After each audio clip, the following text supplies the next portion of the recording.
Bienvenidos a la Maestría en Gestión Pública, Ética, Habilidades Directivas en el Sector Público. Hoy vamos a abordar el módulo 4, hablando de la comunicación para el fortalecimiento de las relaciones de trabajo en equipo. ¿Cómo vamos a abordar esta asignatura?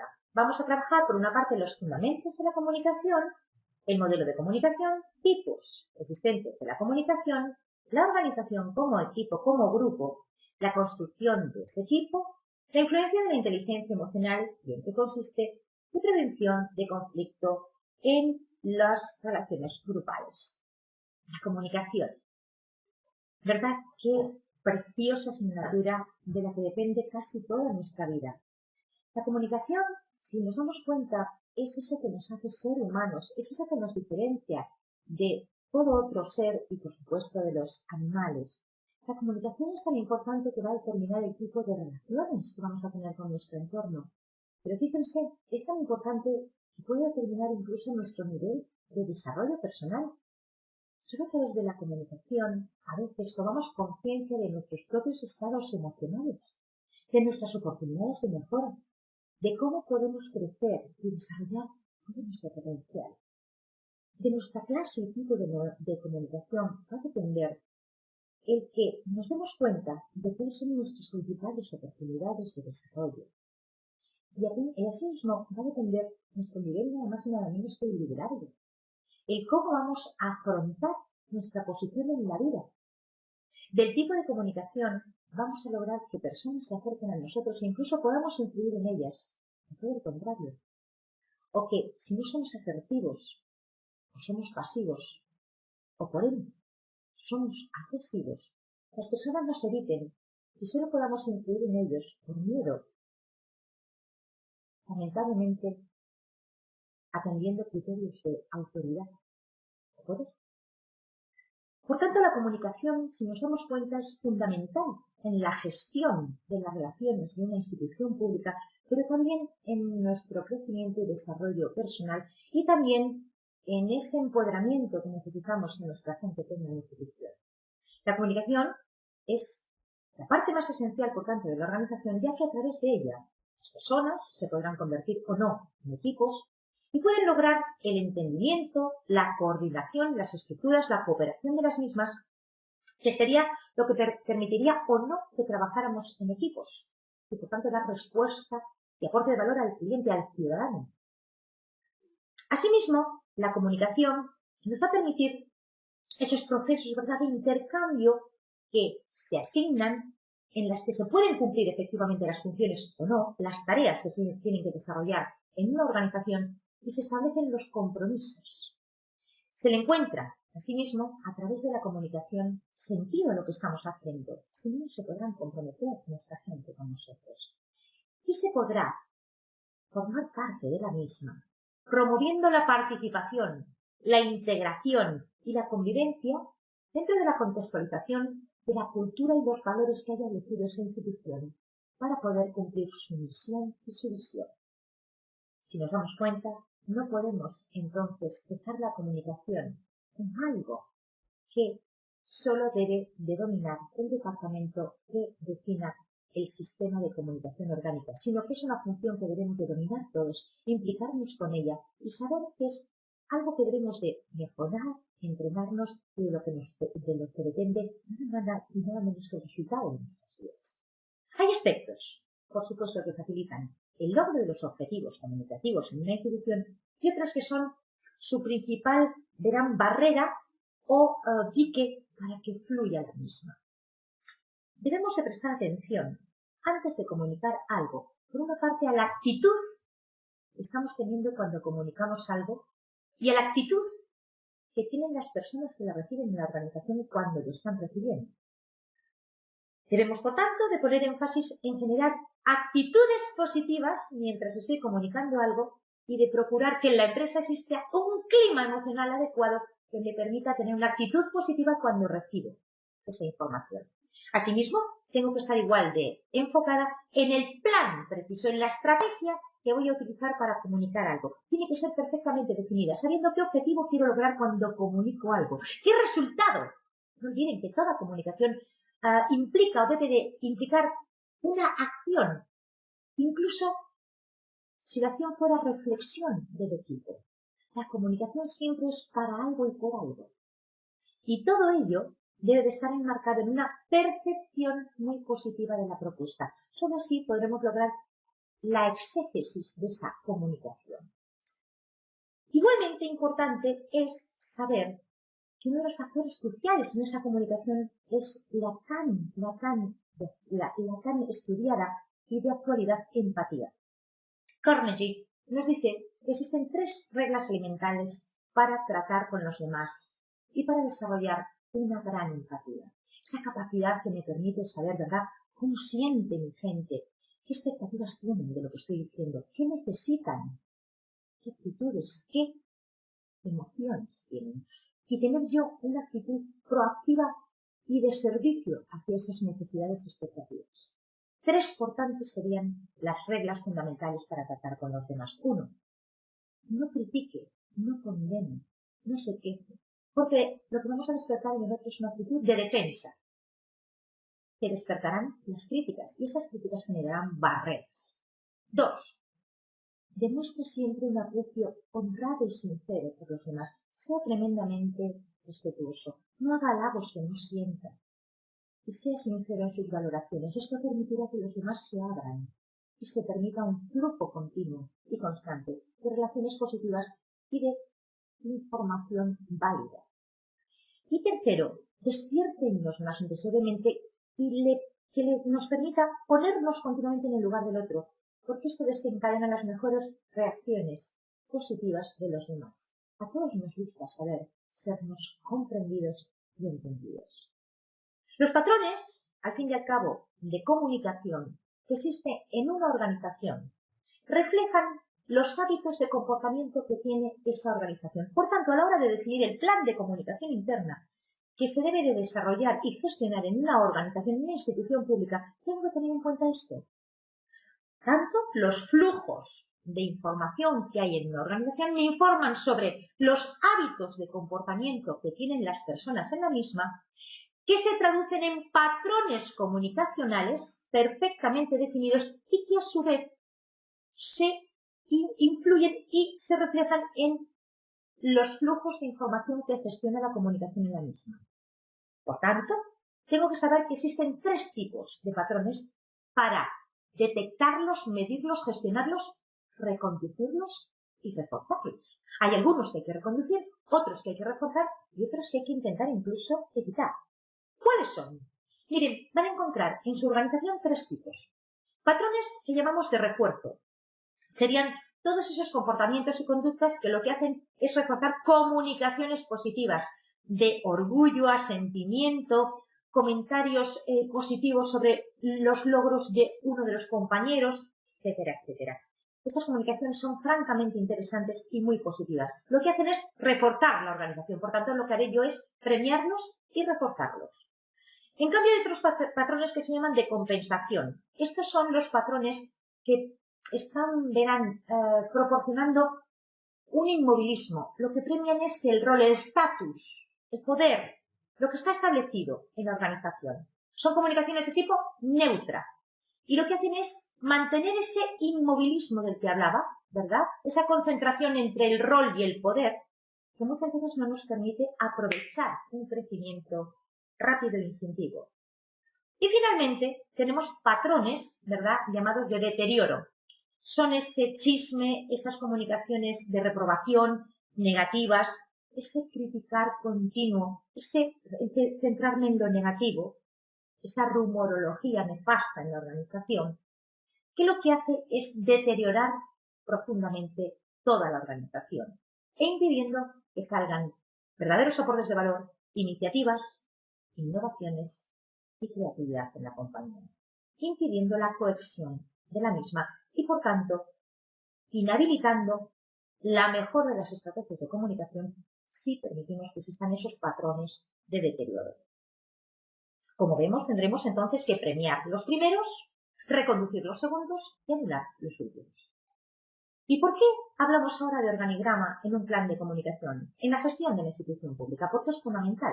Tenemos que saber que esa información que fluye dentro de la organización responde a sí mismo a de dónde se produce esa información. Y por eso es tan importante analizar tanto el organigrama formal, por llamarlo de alguna forma, el jerárquico, como el funcional. Si queremos tener organizaciones verdaderamente efectivas que produzcan resultados de aporte de valor al cliente tanto interno como externo, tengo que saber que una organización se comprende de una estructura, de una serie de funciones que la hacen verdaderamente resolutiva o operativa.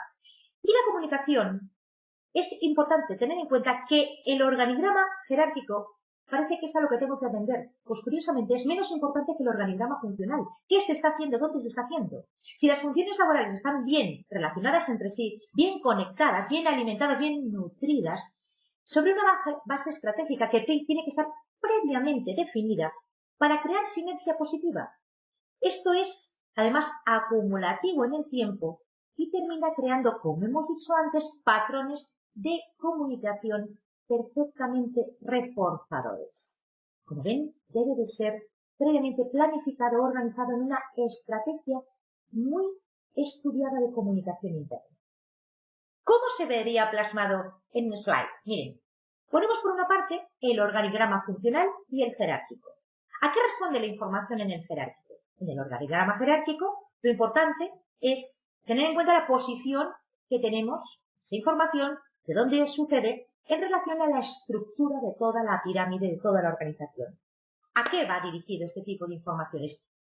A mantener el estatus, a mantener el poder. En cambio, en el aspecto relacional de la organización de la institución, lo que es importante es ver la posición que tiene esa información y quién la genera en función de la función que se realice. En este caso, la información, el conjunto de flujos, va destinado a reforzar y mantener la tarea, lo que se está haciendo, los resultados. Para seguir avanzando, tenemos a su vez que introducir otra serie de variables muy importantes. Y es que en toda la gestión de flujos de información de una institución o de una organización, tenemos que saber que hay una parte que tiene que ver con la función deductiva y otra parte que tiene que ver con la función inductiva de la comunicación. Vamos a diferenciarlas.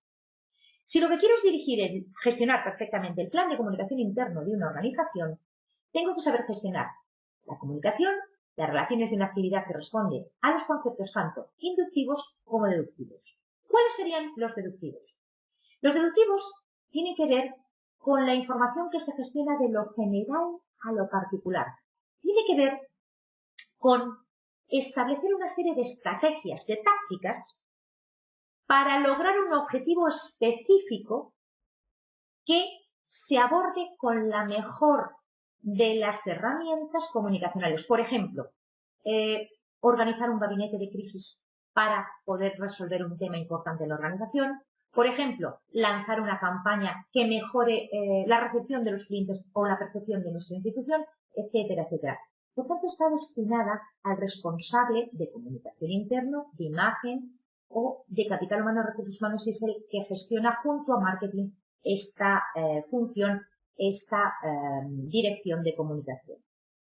Si nos damos cuenta, finalmente, esta parte deductiva requiere de una formación específica en comunicación y todo lo que tiene que ver con las herramientas o estrategias que he definido, gabinetes de crisis, gestión de comunicación externa, encuestas, etcétera.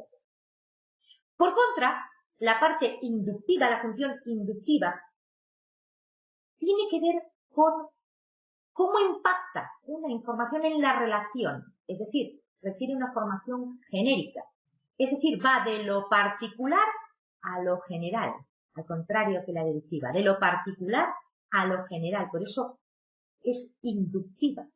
Y está destinada a todos los cuadros, a los directivos, a los técnicos, a los mandos intermedios y a cualquier área de la corporación. Por tanto, la formación que debemos de tener para gestionar la inductiva es de tipo genérico. ¿Qué fundamentos tenemos al fin y al cabo en la comunicación? Como todos ustedes saben, he puesto aquí en el slide los elementos, las fases que tiene un proceso básico de comunicación. Por una parte, tendríamos al emisor, Y por otra parte, tendríamos al final al receptor. Entre medio, tenemos que atender a los filtros que se producen a veces en la misma organización o aspectos que podemos tener estudiados o no, que favorecen o interrumpen la emisión del mensaje, que además tiene que ser perfectamente canalizado con el medio más adecuado para llegar a donde debemos de llegar, establecido con una decodificación y una construcción, ¿verdad?, del código más adecuado en función de qué queremos perseguir y dónde queremos impactar y la casuística del receptor. Y finalmente, la composición, la ordenación, la construcción del contenido de lo que quiero decir, por tanto, la definición del mensaje. Sin olvidar las barreras que hay exactamente entre ese mensaje y el receptor, para poder preverlas, solventarlas y gestionarlas. Saber asimismo que existe un proceso interesantísimo de retroalimentación que no puedo olvidar entre lo que ha percibido y le ha llegado a ese receptor, que nos debe de dar feedback, retroalimentación continuamente el emisor, y así gestionar ciclos continuos de comunicación. Si no existiera esa retroalimentación de la que acabamos de hablar, no podríamos hablar en ningún caso de acto comunicativo. Y esto es muy importante resaltarlo en la institución pública. Miren, en muchos procesos en los que formo parte en instituciones públicas o en organizaciones públicas, a veces se confunde decir que la organización está informada, que hay un proceso rico de comunicación con que la dirección haya emitido un mensaje. Miren, esto no es ningún acto de comunicación. Eso es lo mismo que comparar el liderazgo con el mando. El que yo mande un mensaje no significa que esté comunicándome con la organización. Tengo que saber a quién se lo mando, cómo ha sido percibido, qué opinan al respecto. Y eso se tiene que estar continuamente alimentando para establecer esos procesos reales de comunicación. Por tanto, la relación, asimismo, entre el contenido y la manera en la que tengo que diseñar ese mensaje es crucial para gestionar la comunicación interna en una organización y externa respecto a los ciudadanos. Y técnicamente, el lenguaje analógico es la forma, mientras que el lenguaje digital sería el contenido. Curioso, ¿verdad? El modelo básico que acabamos de mencionar se explicaría en cada uno de sus elementos intervinientes de la siguiente manera. El emisor puede ser un individuo, puede ser un departamento o puede ser la propia organización. En el caso de organizaciones institucionales, ¿verdad?, y departamentos, debo de considerar que debe estar perfectamente el emisor definido en el plan estratégico de comunicación y considerar entonces la política de comunicación que se ha definido en ese departamento y en esa organización en suma. Si es un individuo, en cambio, lo que tengo que considerar es qué valores, qué filosofía personal tiene esa persona y qué pretende lograr con esa comunicación, por tanto, la intención comunicativa. En el modelo de comunicación y en lo que tiene que ver con el emisor, tenemos que saber esa política de comunicación respecto a los siguientes pasos. Por una parte, ¿por qué quiero comunicar algo? ¿Por qué digo lo que digo? ¿Qué pretendo conseguir? ¿Cuál es la filosofía y el valor fundamental que fomenta esa actividad? ¿Qué atributos caracterizan la comunicación y por qué? Y finalmente construir con ello la estrategia general de ese proceso de comunicación. Respecto al receptor, tengo que saber que varía en función del espacio que recorre esa información. Puedo tener receptores respecto a este aspecto de carácter masivo, pública, grupal, interpersonal y finalmente íntimo. La masiva. Aquí el receptor es anónimo, es heterogéneo, está disperso y no se controla, ¿verdad?, la respuesta de una manera en absoluto directa. Estaríamos hablando de la información, ¿verdad?, y la gestión de la comunicación que aparece en televisión, en radio, en prensa, donde, como digo, los interlocutores, los receptores no se conocen entre sí. Luego tendremos la comunicación respecto a receptores pública. Aquí el receptor está constituido por personas que no se conocen, pero sí están reunidas en función de algo que les interesa en común, un interés común, algo que les une. Estaríamos hablando, por ejemplo, de un mitin político, estaríamos hablando de acudir a una conferencia que nos interesa a personas que no nos conocemos, pero que tenemos unos intereses comunes, etcétera, etcétera. Por tanto, como tal, debe de ser gestionada esa comunicación. Luego teníamos los receptores respecto a la comunicación grupal. Aquí los receptores grupales son personas que mantienen ya una fuerte interacción y además esa interacción es duradera en el tiempo. Presentan asimismo una conciencia común colectiva y están relacionados por lazos afectivos o lazos utilitarios. Sería la comunicación, por ejemplo, que se da dentro de una familia, la comunicación que se da dentro de una pandilla, de un grupo, ¿verdad?, de amigos.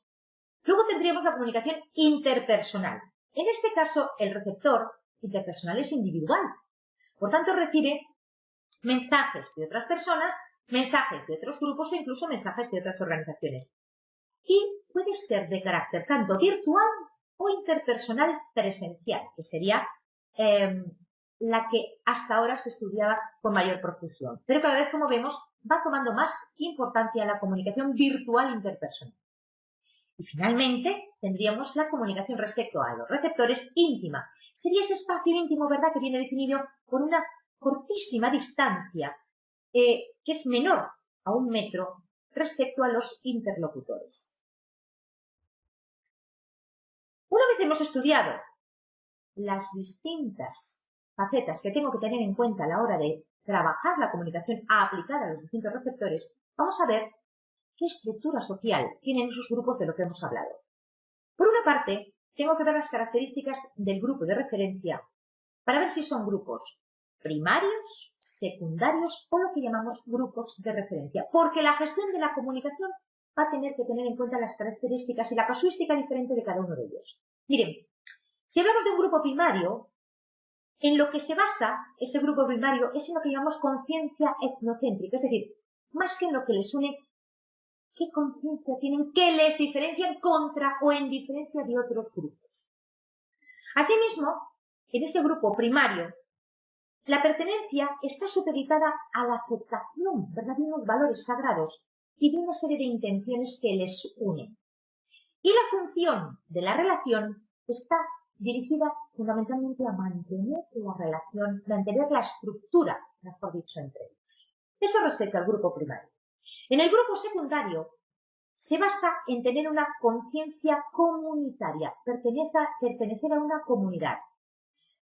La pertenencia estaría supeditada en contra a la aceptación de unas normas de conducta y la función sería enriquecer dicha estructura. Finalmente, el grupo que podríamos llamar de referencia, lo que se basa es en determinadas estereotipias. La pertenencia está supeditada a superar o igualar la conducta, el tipo de relación puede ser incluso especular y finalmente la función es mantener una aspiración social que curiosamente a veces puede ser casi ideal o virtual. Si hablamos del modelo de comunicación y atendemos a el medio más adecuado por el que debe de circular el mensaje para lograr impactar donde debemos de impactar y lograr los resultados que pretendíamos en esa comunicación, hablaremos del canal. El canal está condicionado tanto, sobre todo actualmente, por la tecnología, sabiendo que esto tiene un peso importantísimo en la comunicación por una serie de razones principales. Uno, la tecnología va a condicionar la comprensión y la percepción del mensaje. Por eso tenemos que tener en cuenta, definir y tener en cuenta el canal más adecuado en función de lo que queremos conseguir. Y elegir el medio tecnológico, por tanto, más adecuado si queremos impactar en un medio de carácter interpersonal, individual, grupal, de primera, de segundo orden o incluso referencial. Asimismo, es muy importante tener en cuenta la estructura narrativa. ¿A qué me refiero? A que esa estructura narrativa tiene que estar perfectamente relacionada y elegir, por tanto, el método tecnológico más adecuado a la misma.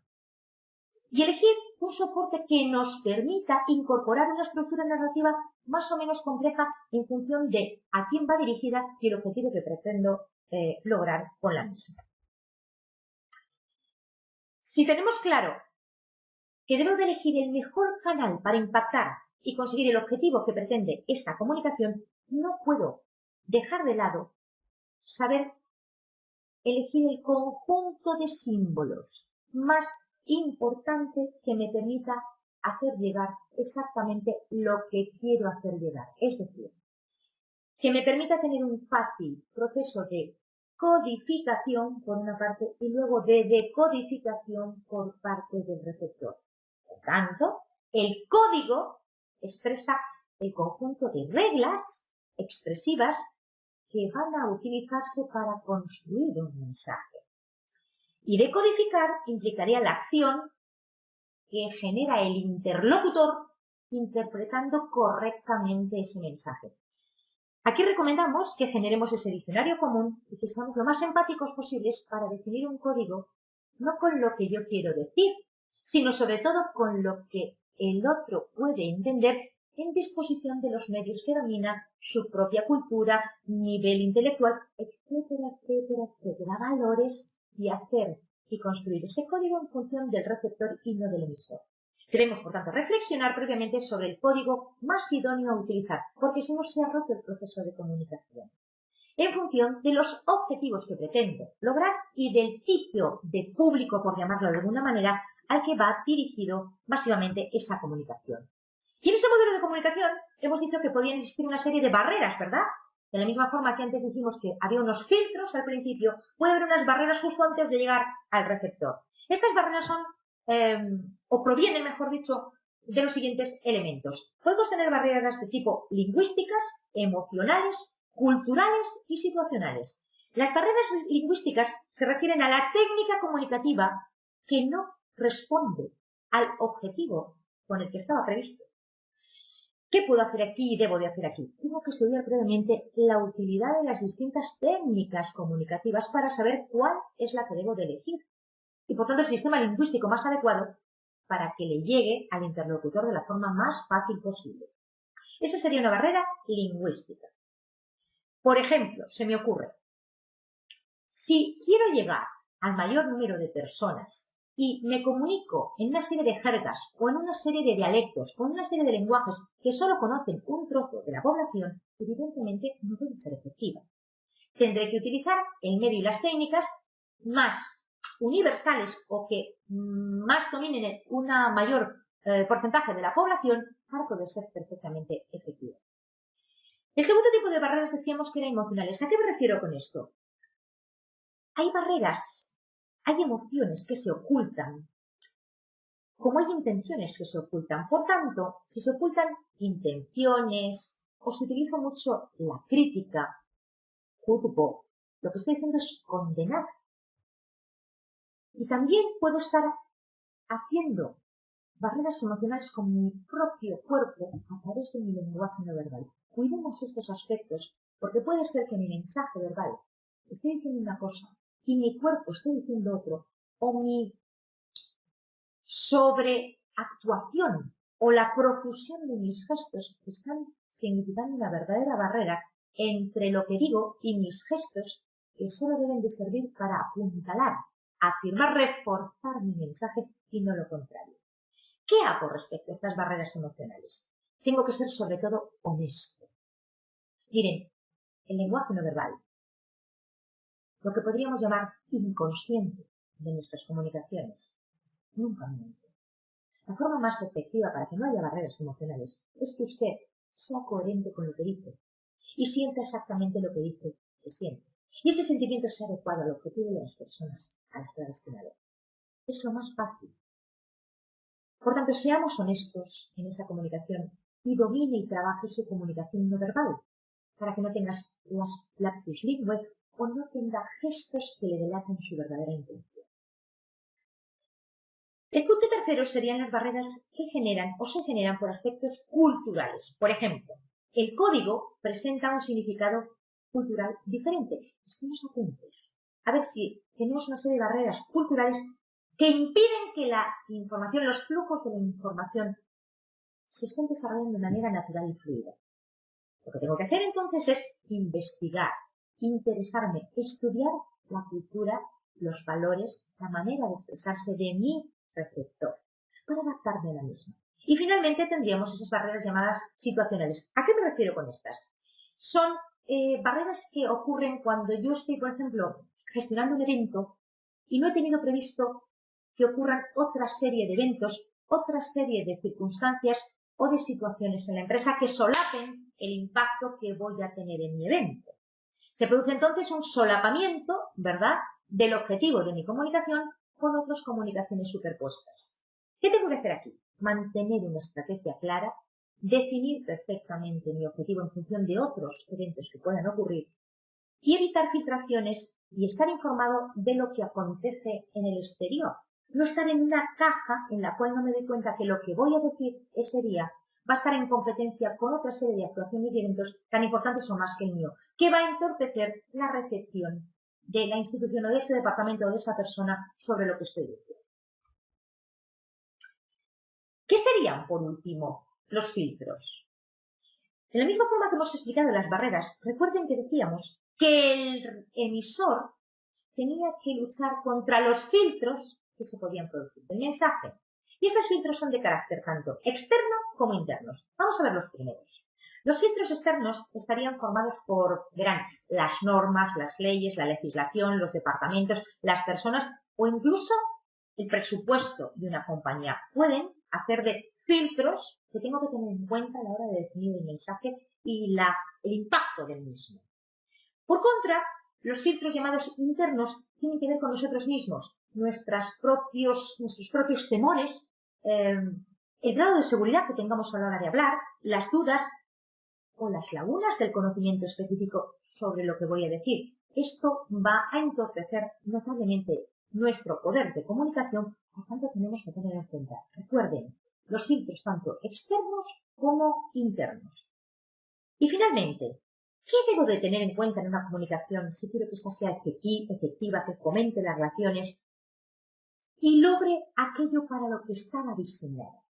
Tengo que hacer una serie de controles que me permitan saber que si existe un nivel exacto de lo que se está recibiendo con lo que yo pretendía que ocurriera al comunicarme. Es decir, tengo que establecer el número suficiente de controles para procurarme una retroalimentación, para procurarme un feedback adecuado y obtener una medida exacta de la efectividad que está teniendo mi comunicación y de la evolución de la propia organización al respecto, por lo que podré ganar tanto en estabilidad a través de esa comunicación como en eficacia. ¿Cómo hago esto? A la hora incluso de definir los objetivos, tengo que tratar de definir metas realistas. Luego, tengo que revisar tantas veces como sea necesario el impacto de esos trabajos. ¿Cómo se están desarrollando los resultados? ¿Para qué? Para medir inmediatamente y establecer medidas correctivas que reenfoquen la estrategia de comunicación. Seguidamente tengo que redactar la segunda parte, actitudes y comportamientos que son lo que yo tenía previsto que ocurriera con esa comunicación y ver si están acordes con el objetivo de la misma. Y finalmente, tengo que ir ganando en estabilidad y eficacia en toda la organización, porque para eso está diseñado ese departamento, esa función, ese plan estratégico de comunicación. Ese modelo de comunicación, respecto a los controles, tiene una serie de sistemas, de métodos que quiero compartir con todos ustedes, para que ustedes vean cuál es el sistema, la herramienta, la técnica más adecuada en función del objetivo, del tipo de organización que ustedes tengan e incluso de los departamentos donde se produzcan. Tenemos por una parte el control utilizado a través del método de la entrevista. ¿Cuándo utilizaremos este método? La entrevista es un medio muy lento, pero que tiene una riqueza cualitativa enorme. Pero es, a su vez, a mi juicio, el más efectivo. ¿Por qué? Pues porque, además de establecer un control sobre la comunicación anterior, permite incorporar nuevas informaciones que yo no tenía en cuenta y que me están dando un feedback riquísimo y valiosísimo sobre lo que se está produciendo en la empresa. Debo de seleccionar muy bien dónde utilizarlo porque, como digo, es lento pero además muy costoso. Recuerden que si ustedes necesitan información de tipo cualitativo, es el método que tienen que utilizar.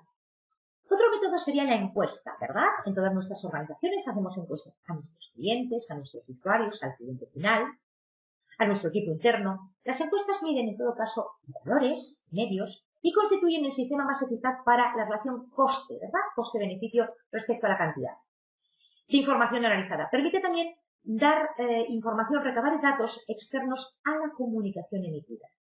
Luego, si necesitamos saber la opinión de muchas personas respecto a cómo está llegando la información, al impacto del plan de comunicación, esta sería la forma de hacerlo, sabiendo que nos podríamos perder aspectos cualitativos importantes que nos darían en cambio en la entrevista. Otro medio sería la verificación contra documento. ¿Qué es esto? el feedback directo, la retroalimentación directa, que se utiliza sobre todo para controles internos o comunicaciones de tipo vertical, ¿verdad?, hacia proveedores o clientes muy especiales que tenga la institución. Finalmente, tendríamos lo que llamamos controles indirectos. Es decir, el plan de comunicación interno de una organización, de una institución, tiene que reflejarse necesariamente en un aumento general de una serie de indicadores. Por ejemplo, cómo está aumentando nuestra creatividad gracias a la comunicación, cómo está aumentando nuestro grado de coacción y compromiso perfectamente medible, cómo está aumentando la calidad gracias a esos flujos concatenados, esa interdependencia, ese modelo de cliente orientación interna, cómo está impactando en las cifras de venta, la capacidad, como decía, innovadora, o cualquier otro parámetro sobre el que incida esa actividad de comunicación. Los resultados, por tanto, del plan de comunicación interno y externo no llegan de la noche a la mañana. Tenemos que tener claro una estrategia de largo plazo y de largo impacto. Y a veces reflejan aspectos de nuestra organización que no habíamos tenido en cuenta. Por eso son valiosísimos tenerlos en consideración. Finalmente, en este modelo de comunicación, no podemos olvidar cómo construimos lo más importante, el contenido de nuestra comunicación, ese que llamamos mensaje. El mensaje debe ser cuidadosamente construido en función al canal, al medio que hemos elegido para transmitirlo y al código, ese conjunto de símbolos mediante el cual va a llegar, lo vamos a construir para el interlocutor. Porque tanto canal, por una parte, como código, son los dos elementos que van a determinar la eficacia de nuestro mensaje. Ahora vamos a abordar qué tipos, qué estilos de comunicación son los más importantes o son los esenciales a la hora de definir cómo se comunica una persona. Existen, como ustedes saben, tres estilos fundamentales. Uno, las personas que tienen un estilo comunicativo agresivo, las personas que tienen un estilo comunicativo pasivo y las personas que tienen un estilo comunicativo asertivo. Los agresivos son personas que defienden sobre todo y ante todo sus intereses, sin tener en cuenta los de los demás y a veces invadiéndolos. Son personas donde su yo es muy grande y los demás pequeñitos. Por tanto, son personas que normalmente ven cumplidos sus intereses, pero a costa de tener relaciones basadas siempre en su poder. Y si ese poder no es el adecuado, van a tener verdaderos conflictos a la hora de tener relaciones adecuadas y valiosas. No esperemos que a estas personas se las invite o las invitemos a nuestro cumpleaños o en las reuniones informales de nuestra institución porque no serán invitados. En cambio, la persona que tiene un estilo comunicacional pasivo son personas que rara vez hacen valer sus necesidades, intereses, mucho menos sus expectativas. Son personas que huyen de la confrontación y son personas que prefieren no decir nada a generar o provocar un conflicto, de los que huyen siempre. Estas personas pueden tener mayor aprecio, pero nunca basado en su verdadera autoridad, sino en que no generan problemas. Por tanto, es un estilo que evidentemente va a tener un estado afectivo y sentimental deteriorado y que es poco posible que nos pueda provocar o que nos pueda permitir una autoestima sana basada en libertad y equilibrio. Por contra, estaría el estilo absolutamente equilibrado, el estilo basado en la libertad, en defender nuestros derechos, pero atendiendo a los derechos de los demás, que nos permita decir no cuando no estamos de acuerdo con algo y que nos permita declarar en todo momento nuestras opiniones, nuestras expectativas, lo que pensamos, deseamos, de lo que estamos escuchando, sin tener el menor miedo por lo que se pueda interpretar y atendiendo a los derechos y legitimidad de la otra parte. Este es el estilo que permite el ideal. Este es el estilo que nos permite tener comunicaciones francas, honestas, fluidas. Este es el estilo que nos permite tener relaciones de igual a igual. Y es el estilo que permite gestionar, fomentar y cohesionar equipos. Y el estilo que debemos de procurar que permanezca en nuestra institución. La persona asertiva, nos diría Stephen Covey, según los círculos de influencia que él definió, es esa persona que centra toda su actividad en su círculo de influencia, que por tanto va ampliando poco a poco y va sumando cada vez más personas en las que influye de forma positiva. En cambio, presta poca o ninguna energía a su círculo de preocupación, que estaría en el que están centrados los dos activos anteriores, pero sobre todo el pasivo. Si nos damos cuenta con todo esto, la comunicación sería una gran habilidad social. Una conducta, decimos, que es socialmente habilidosa y es efectiva solo cuando facilita que una función individual contribuye a mantener la estructura de la que forma parte, de manera que se pueden obtener ventajas comparativas de distinta naturaleza. O sea, tendremos personas competentes a través de una habilidad social cuando, 1, se logran determinados objetivos funcionales. 2, se deben mejorar con ello necesariamente las relaciones personales como subproducto de esa interacción. Y 3, se desarrolla en un contexto, como acabamos de explicar, de asertividad, es decir, se mantienen mis derechos, los derechos propios, pero en ningún caso vulnero los de los demás. Estas son las conductas que yo les animo a que premien, refuercen y formen a todas las personas que conformen su organización. ¿Qué provoca asimismo esta asertividad de la que estamos hablando? Está demostrado que las personas asertivas asimismo suelen tener un alto grado de comportamientos orientados a la proactividad. No son personas que esperan que surja el cambio en la organización. Son personas que hacen todo lo que pueden para provocar ese cambio. No esperan a que los demás tomen iniciativas. Las toman ellos, respetando siempre los intereses de los demás. Cuando se posee una autoestima sana, un núcleo fuerte, unos valores adecuados y de forma sólida, se forja un carácter a sí mismo sólido, basado en valores, y la asertividad es el resultado natural de esa intención que mueve al individuo. Además, se logran los objetivos de la proactividad cuando obtengo satisfacción y reconocimiento social. Además, lo que de alguna forma define mis relaciones es la naturalidad. Me relaciono con naturalidad, me gusta relacionarme y eso es lo que provoco en los demás, naturalidad, por tanto respuestas naturales. Capacidad de influencia en otras personas. Si soy asertivo, voy a tener una capacidad mucho más alta de persuasión, de influencia, por tanto de liderazgo natural. Voy a desarrollar una vocación, un valor, una capacidad de servicio. Voy a tener un discernimiento equilibrado entre lo exigido y lo que se puede conceder. Por tanto, voy a defender mis derechos. Voy a estar fuera de la coacción, del moving, de la manipulación, porque sé lo que quiero, sé lo que soy y sé perfectamente establecer los límites en los que permito entrar a los demás. Por tanto, voy a saber aceptar mucho mejor las situaciones sin crearme un conflicto interior. Como voy a saber salir de un conflicto de forma reforzada y en un tiempo mucho más corto. Me voy a restablecer mucho antes. Voy a tener mi atención en lo presente. Ese mindfulness, ¿verdad? Focalizando la intención en el futuro, en una mejora, y evitando juicios de valor que no me permiten estar atendiendo a lo que está ocurriendo. Y por todo ello lograré una gran sinergia. Una sinergia en la relación con otras personas. Estoy aportando, por tanto, valor a cada interacción con la que me desarrollo y, por tanto, estoy generando un valor añadido y, por tanto, estoy fabricando relaciones basadas en vínculos.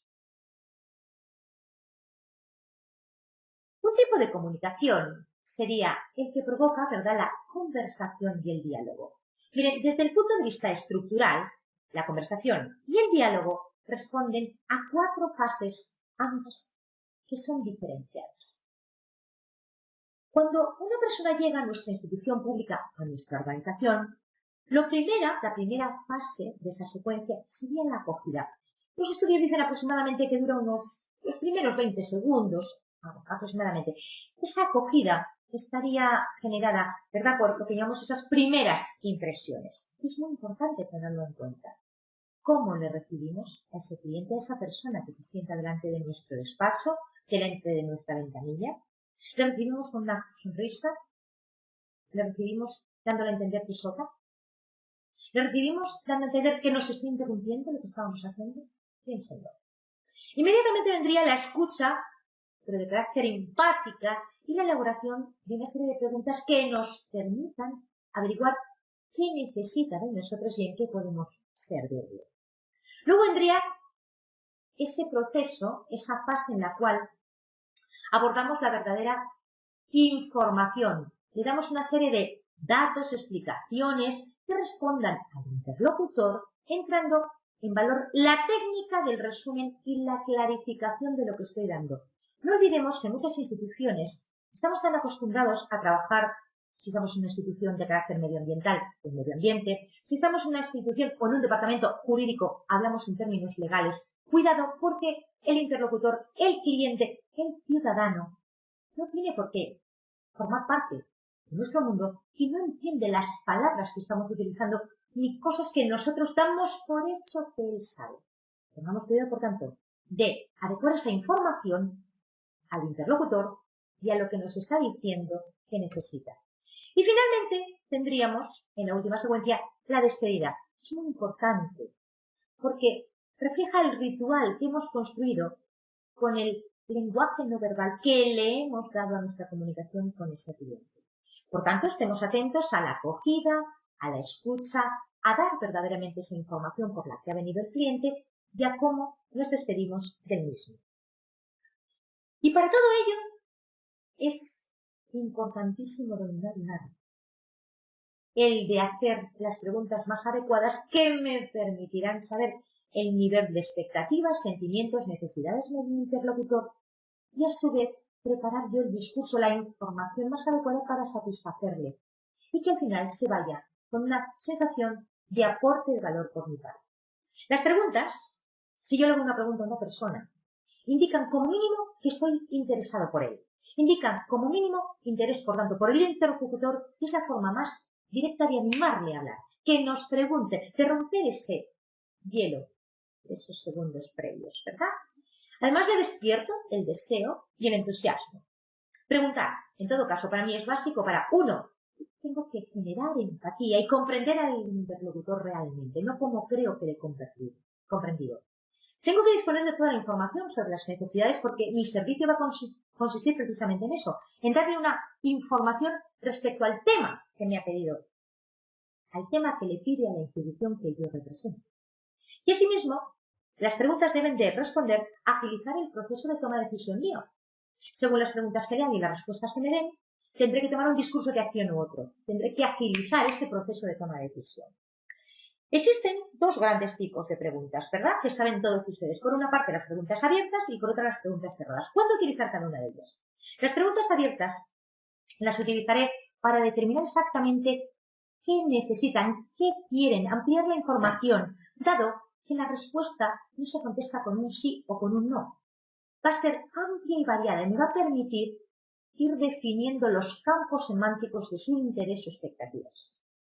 En cambio, las preguntas cerradas sirven con esa respuesta solo de sí, no, para enterarme de qué está ocurriendo ahí y por tanto dirigir la conversación, dado que sus respuestas son acotadas y me informan específicamente sobre datos y hechos concretos. Y esa escucha de la que hablábamos antes no puede ser de cualquier forma. Activa, por supuesto, pero sobre todo empática. Una escucha activa y empática se refiere a que cuando viene ese ciudadano debo de escucharle no solo respecto al discurso lógico, sino también tengo que escuchar sus emociones y tengo que saber escuchar sus valores, sus principios, sus creencias.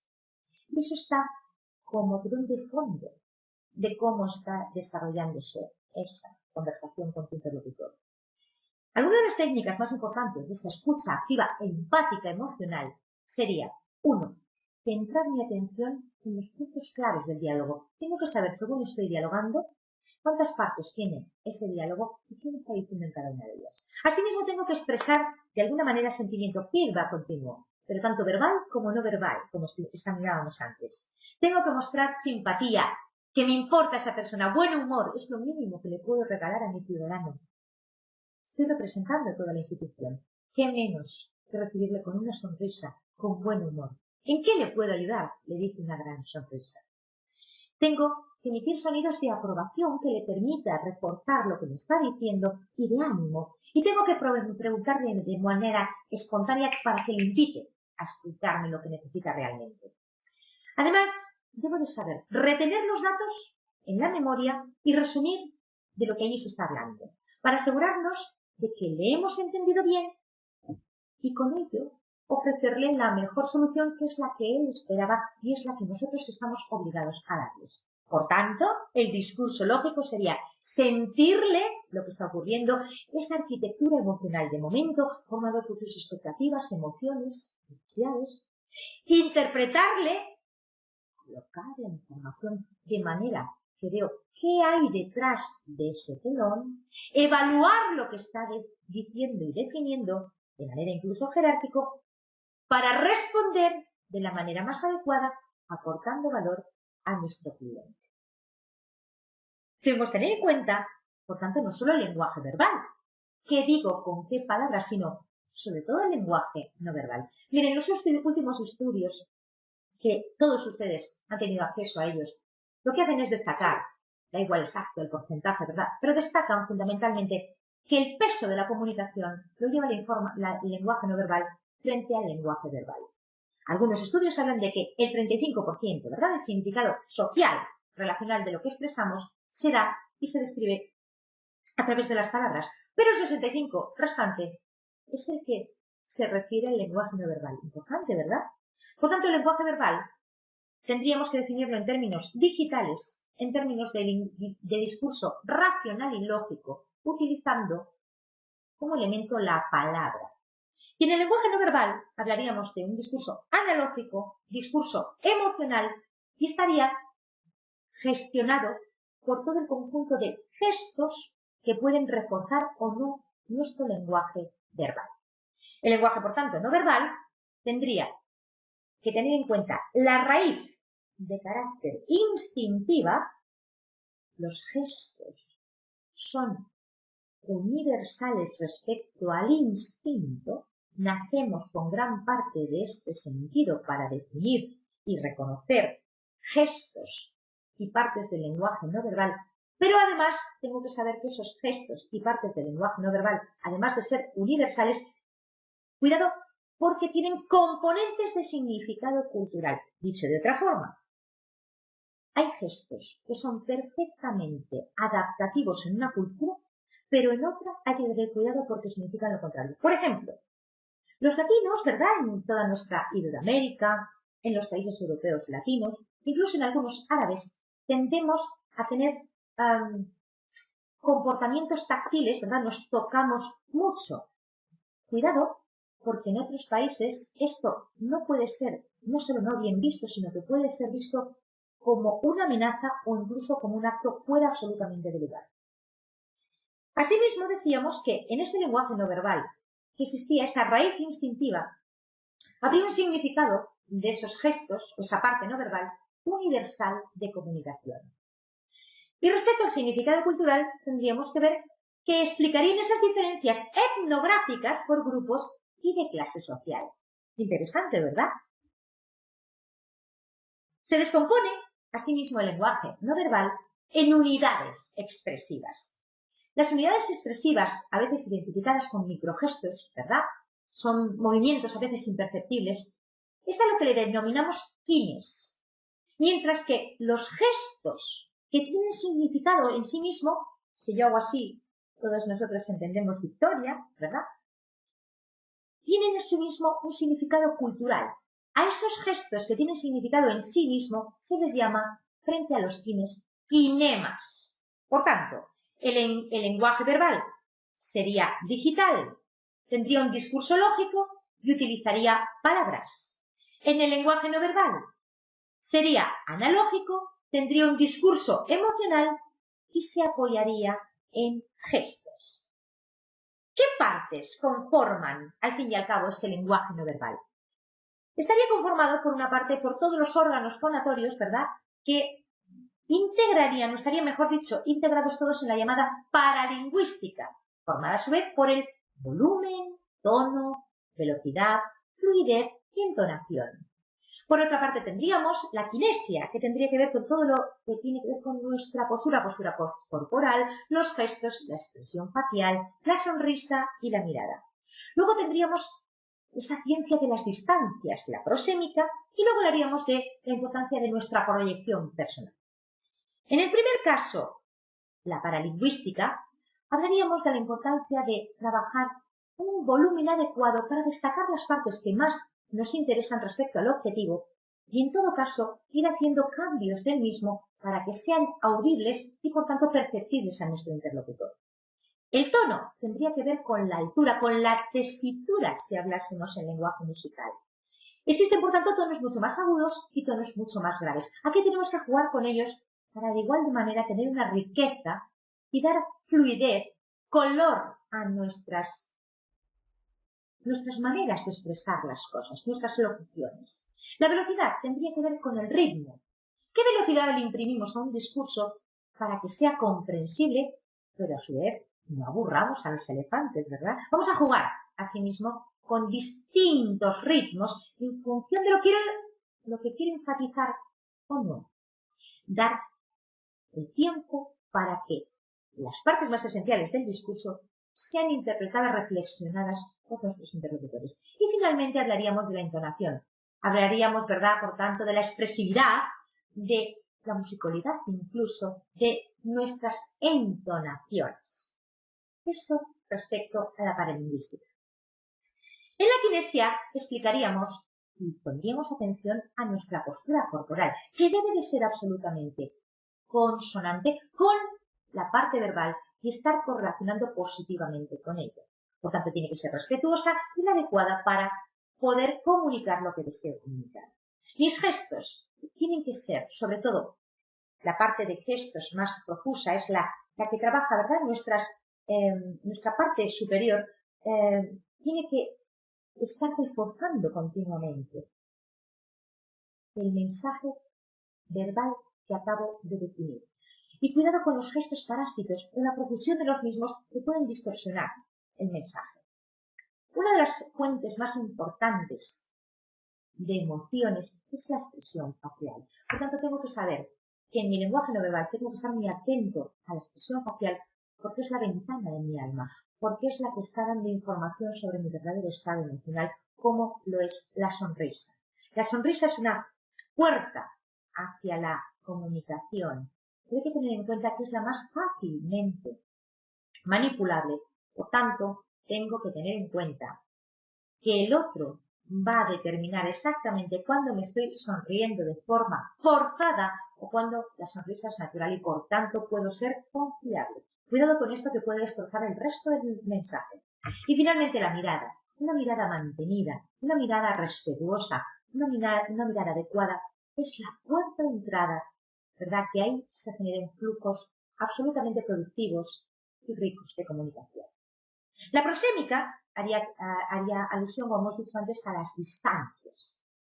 Y respecto a la prosémica, tenemos que saber que en función del interlocutor y mi relación con él, puede tener distintos escenarios.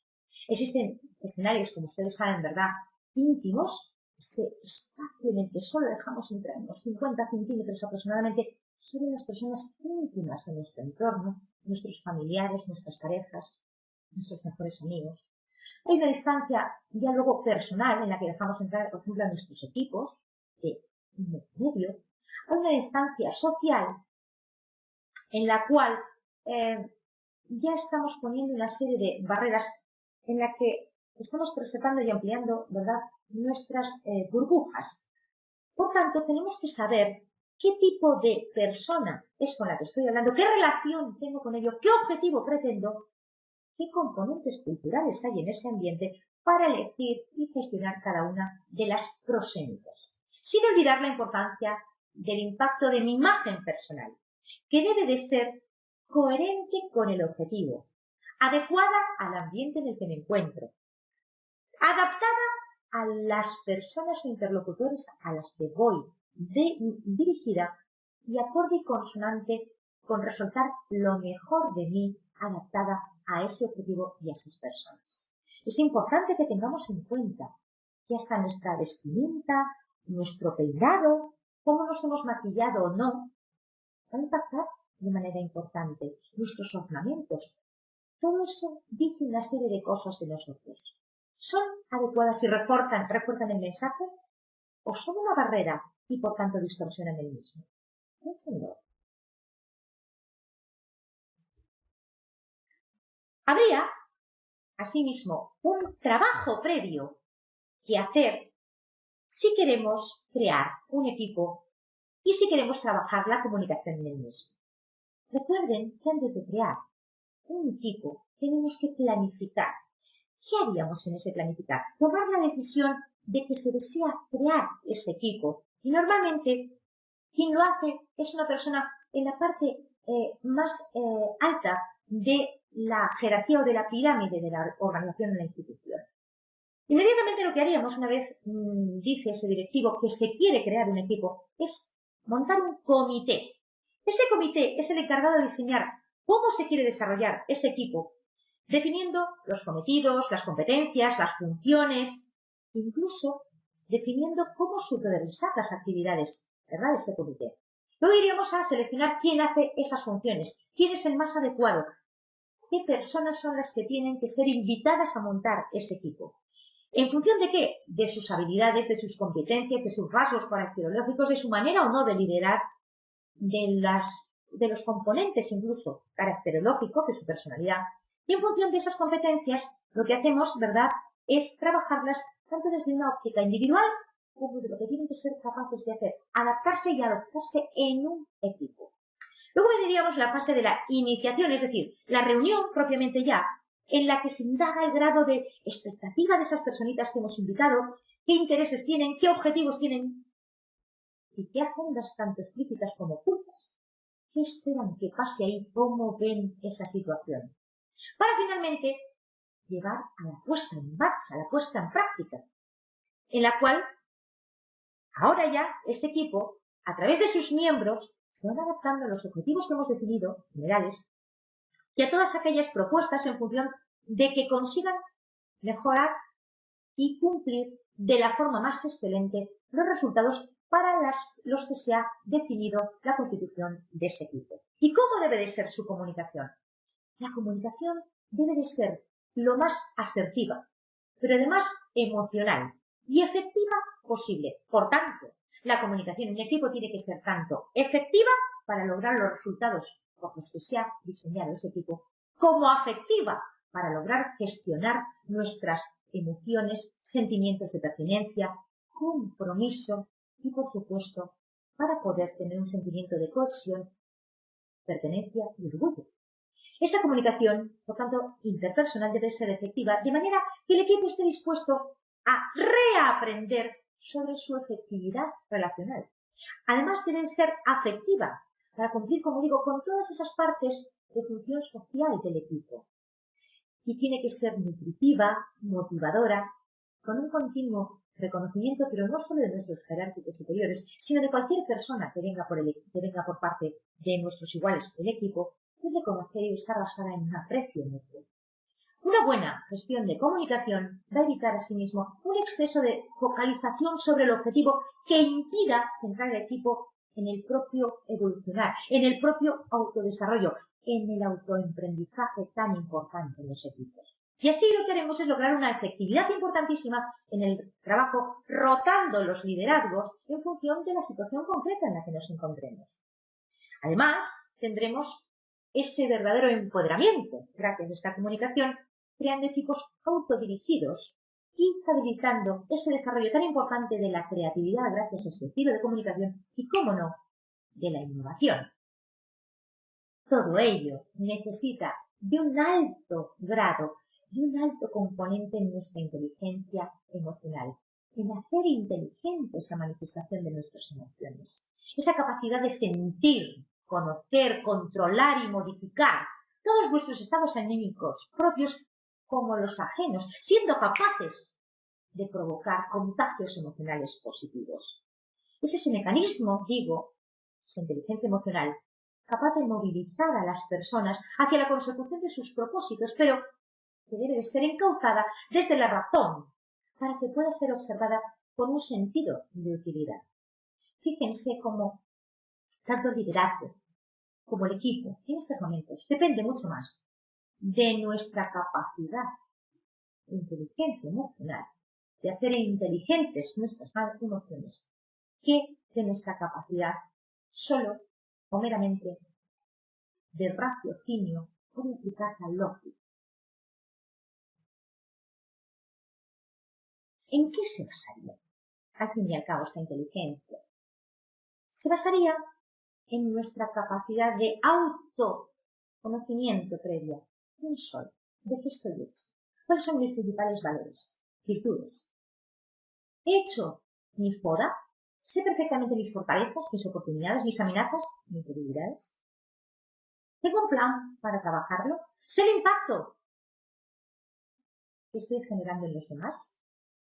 ¿Estoy pidiendo feedback para ir trabajando ese autoconocimiento?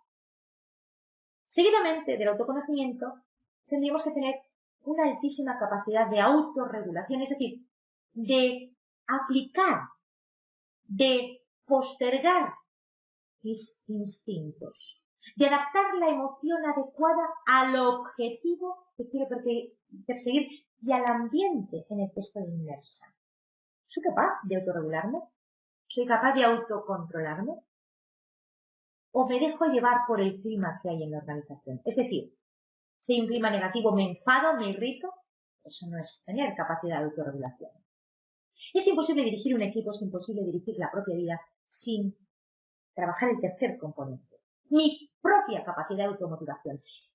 Esa cantidad de energía que le pongo a la vida, en la cual, de una forma disciplinada, casi atlética, me entreno todos los días para poner la mejor de mis caras, la mejor de mis intenciones, para tener una capacidad aumentativa de resiliencia que me permita cada día poder abordar los objetivos que me pongo.